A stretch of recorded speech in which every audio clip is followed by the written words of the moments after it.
अस्सलाम वालेकुम factory viewers, आप सब कैसे हैं। वंस अगेन अपने यूट्यूब चैनल डॉक्टर इमान मंजूर ऑफिशियल में खुश आमदीद। आज व्यूअर्स हमारा टॉपिक ऑफ कंसर्न है मेडिसिन की बात करेंगे।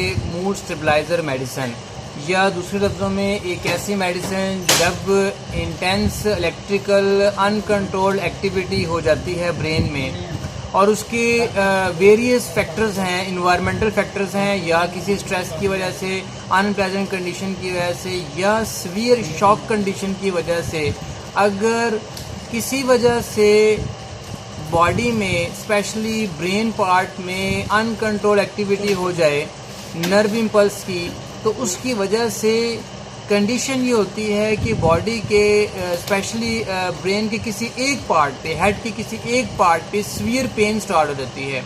और ये बेसिकली सारी कैटेगरी आती है एक ग्रुप के अंदर जिसे कहते हैं बाईपोलर डिसऑर्डर। जी नाज़रीन, बाईपोलर डिसऑर्डर्स ऐसे डिसऑर्डर्स हैं जिनके अंदर प्राइमरीली कैटेगरीज आती हैं, जिसमें सबसे पहले सीजर्स अटैक्स होते हैं पर्सनस को, और इसके अलावा इसी की कैटेगरी में आ जाती है एपिलेप्सी, जिसे मिर्गी का दौरा भी कहते हैं। सिमिलरली कन्वर्जन स्टार्ट हो जाती है ब्रेन के अंदर, और इसके अलावा ट्राइजेमिनल न्यूरोलजिया, जिसमें सीवियर पेन होती है हेड एरिया में। यानी एक ऐसी कंडीशन जिसमें मूड डिसऑर्डर आ जाते हैं, फीलिंग्स में चेंज आ जाता है, बिहेवियर में चेंज आ जाता है, इमोशंस में चेंज आ जाता है, सेंसेशंस में चेंज आ जाता है, पैल्पेशन चेंज होना शुरू हो जाती है।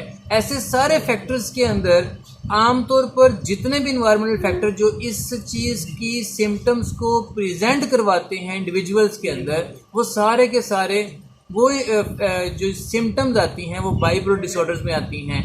इन्हीं बाईपोलर डिसऑर्डर्स के ट्रीट करने के लिए आज हम बात करेंगे, और वो फार्मूलेशन जो है कार्बामेज़ेपाइन फार्मूलेशन है, जिसमें ब्रांड नेम है टेग्राल।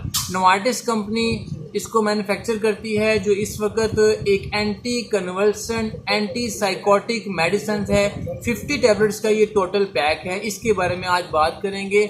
और इसमें जो रेगुलर डोजेज है, जो स्ट्रेंथ है, वो 200 mg 200 mg आमतौर पर अप्लाई की जाती है, फ्रॉम 15 ईयर्स एज से स्टार्ट होती है। और टेग्राल टैबलेट 200 mg में जब भी डोजेज टेक की जाती है, ये डिपेंड करता है पेशेंट की कंडीशन के ऊपर।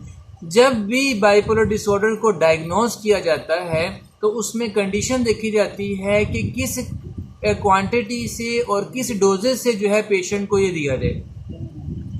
आमतौर पर सीजर्स की अटैक्स और बाईपोलर डिसऑर्डर जिसमें आता है, और इसके अलावा एपिलेप्सी के अटैक, 70% से ज़्यादा केसेस के अंदर इनको अगर प्रॉपरली डायग्नोज किया जाए तो ये कंडीशन क्योर हो सकती है।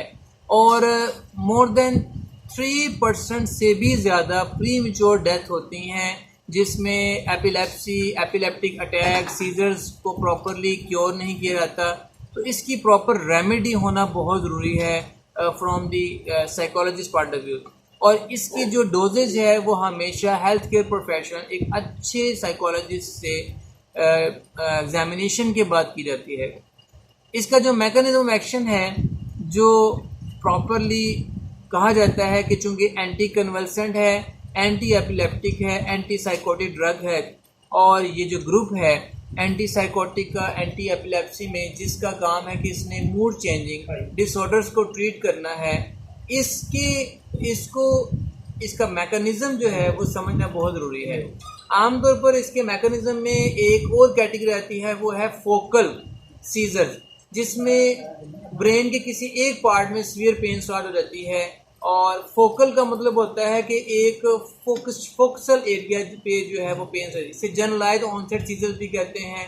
और आमतौर पर न्यूरोपैथिक पेन में भी जो है इसका रोल आ जाता है। टेग्राल टैबलेट की जहाँ इंडिकेशन मूड डिसऑर्डर्स को ट्रीट करने में है, वहाँ व्यूअर्स आपको बता दूं कि जहाँ ये जनरलाइज सीजर्स को ट्रीट करती है, वहाँ ये फोकल सीजर्स को भी ट्रीट करती है। और इसकी जो आमतौर पर साइड इफ़ेक्ट्स आते हैं वो ड्राई माउथ होता है, कॉन्स्टिपेशन हो सकती है, और नौजिया भी हो सकता है। ये इसके कॉमन जो है वो साइड इफ़ेक्ट्स हैं। ऐसे पर्सन जो कि ऑलरेडी एंटी डिप्रेशन साइकोसिस की मेडिसिन यूज़ कर रहे हैं, वो इस चीज़ को मेक श्योर कर लें कि कार्बामेज़ेपाइन के किसी एक इंग्रेडिएंट की वजह से उनके इंग्रेडिएंट के साथ इंट्रैक्शन ना हो जाए। लिहाजा इसको गैप पीरियड में यूज़ किया जाता है और इसको अलोन यूज़ किया जाता है ताकि दूसरी मेडिकेशन के साथ इसका ड्रग इंट्रैक्शन ना हो। सिमिलरली जैसे मैंने आपको पिछली वीडियो में बताया था कि अक्सर मेडिकेशंस का फूड के साथ भी इंट्रैक्शन होता है, तो इसके बारे में मेक श्योर करना बहुत ज़रूरी है हेल्थ केयर प्रोफेशनल से कि आप जब मेडिसिन लेते हैं तो क्या आपकी मेडिसिन की बाइंडिंग किसी फूड सप्लीमेंट के साथ तो नहीं हो रही, क्या आपकी मेडिसिन की बाइंडिंग किसी ड्रग इंट्रैक्शन के साथ तो नहीं हो रही। तो इन चीज़ों का ध्यान करना बहुत ही ज़रूरी है। इसके बाद अगर बात करते हैं इसकी स्टोरेज की, तो स्टोरेज इसकी जो है रूम टेम्परेचर पर है और इसमें जो डोजेज कंडीशन है वो डिपेंड करती है पेशेंट की कंडीशन के ऊपर। ये थे व्यूअर्स टेग्राल जिस कार्बामेज़ेपाइन के बारे में यूज़फुल इन्फॉर्मेशन। उम्मीद करते हैं कि ये कंसर्न आपको पसंद आया होगा। इसके बारे में राय दीजिएगा, कमेंट्स दीजिएगा। अपना पूरी फैमिली ख्याल रखिएगा। पाकिस्तान।